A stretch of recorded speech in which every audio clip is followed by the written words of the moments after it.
তো অবশেষে ফিরতে চলেছে ডিন অ্যামব্রোস এবং ডিন অ্যামব্রোস শুধু একা ফিরছে না, সে নিয়ে আসছে দ্য শিল্ড ফ্যাকশনকে এবং অবশেষে রোমান রেইন্স রিটার্ন করতে চলেছে এবং তার সাথে সাথে রোমান রেইন্সের ম্যাচও কনফার্ম হয়ে গিয়েছে। তো সেই জন্য এই ভিডিওটি শুরু থেকে শেষ পর্যন্ত দেখলে আই হোপ অনেক কিছু জানতে পারবে এবং এর সাথে সাথে তোমরা যদি এই চ্যানেলে নতুন থাকো তাহলে চ্যানেলটিকে সাবস্ক্রাইব করে দাও এবং ভিডিওতে একটি লাইক করে দাও। তো চলো ভিডিও শুরু করে যাক।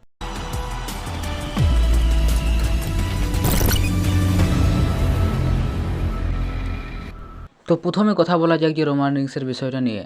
তো আমরা সকলে ইতিমধ্যে খবর পেয়ে গিয়েছি যে রোমান রেইন্স এই বছর আর রিটার্ন করবে না এবং স্যাটারডে নাইট মেন ইভেন্টের পোস্টারে যতই রোমান রেইন্সের ছবি অ্যাড করা থাকুক না কেন, সে আসলে এই বছর রিটার্নই করবে না। কিন্তু সে এই বছর রিটার্ন না করলেও 2025 সালে যে প্রথম রটা হতে চলেছে নেটফ্লিক্সের ওপর, সেখানে সে 100% উপস্থিত থাকবেই। কিন্তু এখন নিউজ আসছে যে রোমান রেইন্স শুধু সেখানে উপস্থিতই থাকবে না, এর মানে হলো রোমান রেইন্স সেই রতে ম্যাচও খেলবে এবং এটা যদি হয় তাহলে আমরা রোমান রেইন্সকে অনেক মাস পর আবারও রতে দেখতে পাবো এবং সে শুধু রতে থাকবে না, সে রতে ম্যাচও খেলবে। এর আগে মনে হয় আমরা সেই 2021-22 দিকে রোমান রেইন্সকে একবার রতে দেখেছিলাম এবং সে সেখানে ম্যাচ খেলেছিল, কিন্তু এরপর থেকে তাকে আমরা কখনো রতে যেতে দেখিনি। কিন্তু নেটফ্লিক্সের রটা যেহেতু WWE বড় করে দেখাতে চাই, তো সেই জন্য রোমান রেইন্সের ম্যাচ আমরা সেখানে দেখতে পাবো। তো এই নিউজটা শোনার পর তোমরা যদি খুশি হয়ে থাকো তাহলে তোমরা একটা ভিডিওতে লাইক করে দিতে পারো।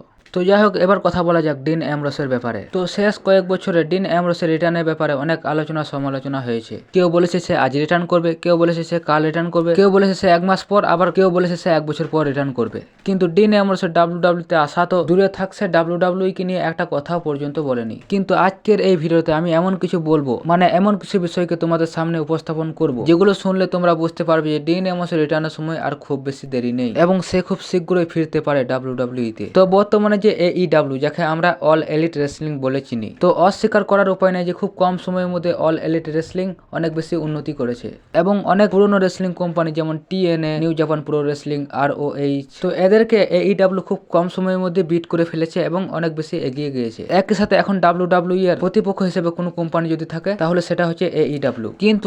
কিন্তু এরপরেই হচ্ছে আসল কথা। তো বেশ কিছু রেসলিং গবেষক এই মুহূর্তে মনে করছে যে AEW আর মানে খুব বেশি দিন নাও টিকতে পারে। এবার অনেকে বলবে, আরে ভাই তুমি তো WWE দেখো, তুমি WWE এর ফ্যান, এই জন্য তুমি AEW কে নিয়ে ভুলভাল কথা বলছো। তো ভাই এটা আমি বলছি না, এটা বেশ কিছু রেসলিং গবেষক মনে করছে। এর কারণ হলো টনিক খান, যে অল এলিট রেসলিং এর ওনার, সে AEW তে অনেক ভুলভাল কাজ করে বেড়াচ্ছে এবং সে বিশেষ করে WWE কে ছোট করতে গিয়ে নিজের কোম্পানিরই সর্বনাশ করছে। তো এই জন্য অল এলিট রেসলিং এর অনেক রেসলার টনিক খানের উপর সন্তুষ্ট নয় এবং ধারণা করা হয়েছে যে সেসব রেসলারদের সঙ্গে যখন AEW চুক্তি শেষ হয়ে যাবে তখন তারা আর AEW এর সাথে চুক্তি রিইউনিয়ন করবে না, মানে তারা AEW কোম্পানি থেকে বেরিয়ে যাবে। তো রিসেন্ট টাইমে বেশ কিছু রেসলারকে আমরা AEW ছেড়ে WWE তে আসতে দেখেছি এবং যদি এভাবে চলতে থাকে এবং অল এলিট রেসলিং যদি রেসলার শূন্য হয়ে যায় এবং যদি তাদের বড় বড় গুলো কোম্পানি ছেড়ে দেয় তাহলে তারা রেসলিং করাবে কাকে দিয়ে? এবং সেই জন্য অল এলিট রেসলিং যদি এভাবে চলতে থাকে এবং যদি টনিক খান সতর্ক না হয় তাহলে সেক্ষেত্রে অল এলিট রেসলিং আর বেশি দিন সার্ভাইভ করবে না, এটাই স্বাভাবিক। এবং যদি অল এলিট রেসলিং এ সার্ভাইভ না করে তাহলে ডিন অ্যামব্রোস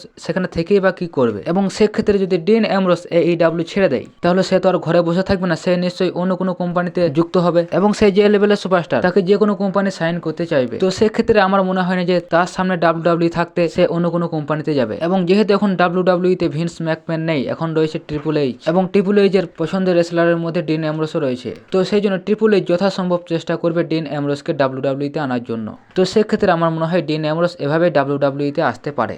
কিন্তু হ্যাঁ, যদি অল এলিট রেসলিং সতর্ক হতে পারে এবং তারা যদি নিজেদের ভুলটাকে সংশোধন করে সামনের দিকে এগিয়ে যায় তাহলে সেক্ষেত্রে AEW অনেক বড় একটা কোম্পানিতে পরিণত হবে এবং ডিন অ্যামব্রোস বেশ কয়েক বছর সেখানেই থাকবে। কিন্তু যদি টনি খান ভুলভাল কাজ করতে থাকে তাহলে সেক্ষেত্রে রেসলিং গবেষকদের অনুমান ঠিক হবে এবং AEW আর বেশি দিন সার্ভাইভ করবে না। তো সেই ক্ষেত্রে আমরা ডিন অ্যামব্রোসকে অবশ্যই WWE তেই দেখতে পাবো।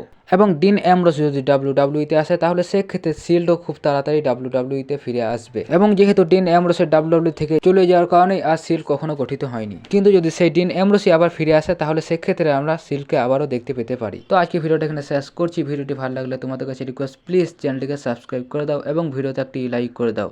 তো দেখা হচ্ছে পরে ভিডিওতে। Tata, good bye.